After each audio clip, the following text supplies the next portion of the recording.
Beheşt 7 tabağın üstünde Allah 100 tabağa cennet koyuptur diye. Cennet dedik bağlılık deydiği. Cennetin hemme bağları, mesahati nezire mesahati ki ardı semavati vel ard, cennetin iyini asmanla bilen yerin arası. Yani 7 kat asmanı yapışırsan, 7 kat yerde birbirini yapışırsan, cennetin iyini şu kadar ulakan ettir Allah Teala. Cennetin tamam üstünlüğe. Her bağda bir meyve olacak ya, her bağda porum meyve olacak diye. Porum meyve olacak şu dağda. Ol bağlar şöyle bir bağ, yani bu elenderine gittik. Oğlu kon bağla var, çırmaş bolana.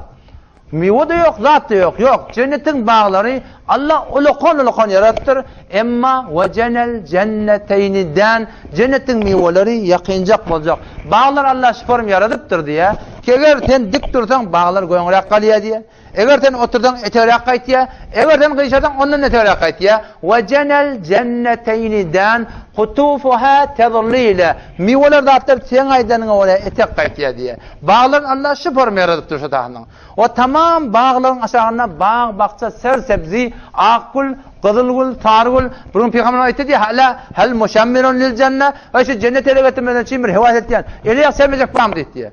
On sahabına nahnul muşammirun lil cennet. Biz eliyamı sevmeyen tiyar ya Resulullah. Peygamber ayeti diye fe innel cennete la khatara laha. Cennet şeyli bir makam hiç öte fena pezir dedik diye. Hiye ve rabbil Kabe. Kabe'nin hudayına kasam. Şu cennet diyeler nurun yetela'le. Hemme yer nurani diye. Ve reyhanetun tehtez. Hoşbu güller her yerde akgul, kızılgul, sargul. Porum güller. Ve nehrun muttel. Akar sular akıp bariye. Ve kasrun meşid. Ulukon zaylar. Ve zevcetun hasena ve cemile. Avudan zinanları Allah taşıda yarattır diye. Cennette 4 tane akar var diye. 4 porum akar var diye de. Metelul cennetilleti ve'idel muttakun. Ol bir cennetin metali ki Allah'dan korkanlara vaade veriptir. Fiha enharun min ma'in gayri asin. Akar su var ya ab safı zolarlan hiç vatta ol su ütüp portimiya. Ve enharun min lebenin lem yetegayyer ta'mu. Akar akbar ya Allah cennette sütten yetir. Bu tabi bir külün taf olarak mı var? Süt akbar ya diye. Lezzetil lişşaribin ve enharum min aselin musaffa akar akıp bariya ballan ya ve enharum min hamrin arak şerab akıp bariya arak şerab bu dünyanın kere portip ankip barana o içerinin yanına oturup barana lezzetil lişşaribin beter tüccar içerleyen adamlar diye beter leziz beter bir tamamladılar akarlar cennetin bağlarının aşağının böyle şeyle akıp bariya diye.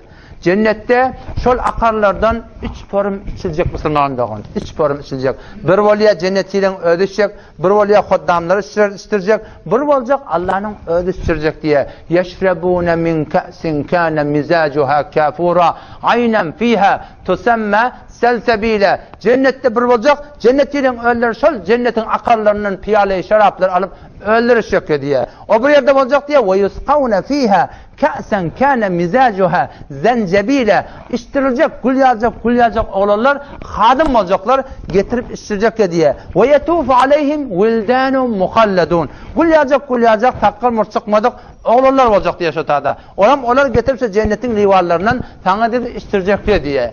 Bu vaktlarda olacak Allah'ın ödüştürecek. Ve sakahum rabbuhum şaraben tahura. Allah ödüştürecek şaraben tahura.